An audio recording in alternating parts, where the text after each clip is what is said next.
Hello and welcome from your Rouvaun Smit. Thanks for joining me on A Sure Thing. It's Monday mid-morning as we have a look at racing midweek on Wednesday the 1st of January in KZN. Let me also take this opportunity of wishing you and your loved ones a very happy new year and good punting into 2025. The first race on Wednesday at Hollywoodbets Greyville gets underway at 12:55. You of course need to be on 5 minutes before that with your Hollywoodbet Punted Challenge selections. It's a free entry. And thus far over the festive season, we haven't had a big winner yet, and I'm keeping fingers crossed that sometime over this festive period, somebody is going to walk off with that big cash incentive. All you need to do is to pick the winner of all the races on the program, and if you are the one person to correctly do it and you've taken the bet slip, you'll walk off with the big money. So good luck with that, and let's get into the action, see if we can find a few winners. In the first race, a maiden plate over 1,000 metres, where 7 runners go to post, I'm going with Tony Rivlin's runner, number 4, Katavar, as my first choice selection. Now this horse went way too quickly in the early part of the race when it ran over 1,200 metres at Scottsville last time out, and of course there was nothing to come in the closing stages. If this horse settles just on the heels of the early speed, gets set alight at the right time, I think this horse will, to me, be the one they all have to beat. If one looks at his form, you'll see that he has finished third on 3 occasions out of 4 runs over this course. So he is definitely the one they all have to beat because Matthew Thackeray knows him well, he's back on board, and to me will take a power of beating. I'm going for Katavar ahead of number 1, World of Hope, who has changed stables, but this horse will bring some natural improvement to the track and could get closer to the action. Then number 3, Abaddon, I'm going for that one for third. Does return from a lengthy layover, has been off the track for 66 weeks. And if that one is not in need of the run, could get into the money, but being off for that long, we all know 9 out of 10 times they do need the run. And for fourth, I'm going with number 5, Gorgeous Bomb, the 700,000 Rand Lancaster Bomber filly to run into fourth. So 4, 1, 3 and 5 are the numbers I'm going with in the opener. Second race on the card is an open maiden over 1,600 metres, and again, just 7 runners to contest this maiden plate. And here I'm going with Mike de Kock's runner, number 6, Flying Hafler, as the one they all have to be. This horse, to me, stands out on form, was narrowly beaten in its last 2 starts, does drop in trip to 1,600 metres. Gavin Arena takes the ride, and to me should take a power of beating. I'm not even looking for anything to beat it. In fact, let's look for second, third and fourth. For second, I'm going with number 7, Prince Florian. This is Dean Kannemayer's only run on the day. That one should get closer to the action. For third, number 5, Sovereign Command, who's got the blinkers on. And for fourth, I'm going with number 2, Lava Burst, who comes back from a break, and if not in need of the run, could run into the money. So 6, 7, 5 and 2 are the numbers I'm going with in race number 2. The third race on the programme is a Class 4 for fillies and mares over 1,600 metres. And in this race, I ummed and ahed quite a bit before I eventually decided who to go with as the horse they all have to beat. And in the end, I decided I'm going with number 12, Wazanawe, as my first choice selection. This horse, I thought, won exceptionally well last time out. It was also backed from 6 to 10 into 3 to 10 and started very, very short in the red.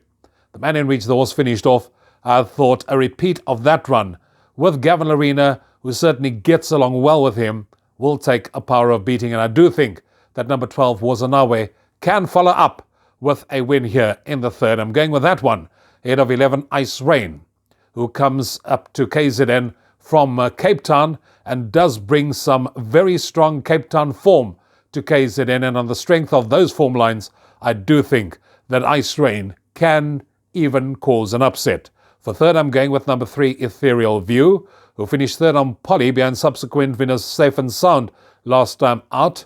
And I do think if this one jumps on terms and a repeat of that run could bring this one also into the shake-up. And for fourth, I'm going for number 6, The Ghost, who despite a £3 penalty for that last win, should be competitive once again. So I'm going 12, 11, 3 and 6 in race number 3. Race 4 on the card is a Class 5 over 1,800 metres when 9 runners will face the starter. And here I decided I'm going with a horse that's ideally distance suited, and that's number 9, King Bavarian. I'm not looking any further the 9 King Bavarian. Yes, does have the widest draw to contend with, but it has Atandile Ngudwa in the saddle who knows him well, and I do think he'll once again give a very, very good account of himself. He's got consistent form lines that he brings into the race, and I do think he can be rewarded for consistency, so I'm going with 9 King Bavarian to win it. Ahead of 2 Bob, who takes a drop in class, a step up in trip, and from a good draw can certainly run into the money. For third, I'm going with 5 Connoisseur, who will be up handy and staying on. And for fourth, I'm going with 8 Double Olympic, who continues to drop in the rating and may just be at a level where it could be competitive. So I'm going 9, 2, 5 and 8 in race number 4. Moving on to race 5, which is a maiden plate for 3-year-old fillies over 1,400 metres. And here I was sort of deciding, do I go with 2 La Vida Loca, who disappointed as favourite last time out, as my first choice selection because the form line of that race has been franked? Or do I go with 5 Buttercup Baby, who should have come on nicely with the benefit of that one under the belt that he had last time out? But in the end I decided to go with 4 White Waters, making a stable debut for Mike Miller. I thought this horse, just being touched off last time out after setting the pace, can continue to find extra in the run to the wire, and that was my logic behind me choosing 4 White Water as my first choice selection, purely because that was in Cape Town. The solid Cape Town form that this one brings to Durban, I think, will make all the difference. And if this horse does settle in the province, like they say, a change is as good as a holiday, to me, 4 White Waters will rate the horse they have to beat. I'm going with that one, ahead of 2 La Vida Loca, 5 Buttercup Baby, and for fourth I'm going with number 8 Roaming Spirit. Third one after rest, not without a chance. So 4, 2, 5 and 8 the numbers, race number 5. On to race 6, which is a class 5 over 1,400 metres, where 10 runners will contest the 6th race on the card. And here a couple of them are renewing rivalry. When I went through it, I discovered that number 2, Perforio, is 1.5 kilos better off for a 1.1 length beating by number 8, Brave Voyage. I also discovered that number 3, Bros Bell, is 1.5 kilos better off at the weights with number 8, Brave Voyage. But when I got to Brave Voyage, I realized, well, this horse went from start to finish over this distance last time out. That was on the Polly, and Sean Veal retains the ride on board 8, Brave Voyage. A repeat of that performance will make him hard to peg back in the closing stages, so I do think he can follow up with another win. So I'm going 8, Brave Voyage ahead of 2, Perforio, 3, Bros Bell, and the consistent 9, Mac Hardy for fourth. 8, 2, 3, 9 the numbers in race number 6. Penultimate race, race 7, is a class 4 over 1,000 metres, and here I'm going with the ultra consistent number 1, Future Flow. When I got to number 1, I thought, I'm not even going to look any further than this one as for who could possibly win it. I'm sticking with this one as the winner of race 7. Showed lots of pace, just got pipped last time out. Rachel Venica, who knows him well, is back on board. Now, yes, this horse does have the tendency of hanging out, but Rachel, I'm sure by now, would have gotten to the bottom of that. She'll have him perfectly poised, will produce him at the right time, and if he runs in a straight line down that grey Hollywoodbets Greyville straight, I think does rate the one to beat. So I'm going with 1, Future Flow to win it, from number 6, 21 May, who enjoys this course and distance. For third, I'm going with 4, Andy Cool, who got a £4 penalty for that last win, but I do think can be competitive again. And for fourth, I'm going with number 3, Hurricane Cat, who carries just 52 kilos in this race, and that filly could give the boys a run for their money. So 1, 6, 4 and 3 are the numbers I'm going with in race number 7. That takes us on to the last of the afternoon on the card, and that's race 8, a class 5 for fillies and mares over 1,200 metres. And after a long, hard look at this race, I had to sort of decide where am I going, and I decided to go with number 9, Swiss Paradise. I thought that was a decent effort last time out when third. The form line of that race has been franked.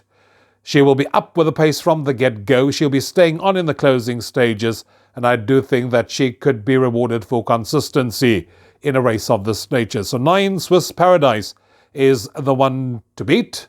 Her biggest danger, I think, is number 8, Head Girl. Now, she did shed a maiden last time out. Calvin Abib knows her well, and she's a very speedy filly, and she could also just keep going in the closing stages, hence the reason I'm saying She's the biggest danger to number 9, Swiss Paradise. For fourth, I'm going with number 11, Quentasia, who showed signs of a form return. And for fourth, I'm going with number 10, Dawn Surprise, who comes back from a rest and could have a chance if fully fit. 9, 8, 11 and 10 are the numbers I'm going with in the last of the afternoon. And that takes care of our preview for Hollywoodbets Greyville on New Year's Day. At the time of recording, there were no changes to the meeting. I would suggest just check those declarations on the day. Make sure you filled it into your publications before you make your informed decision. Best of luck. Hope you hit them. Find those winners from your Rouvaun. Till next time, cheers for now.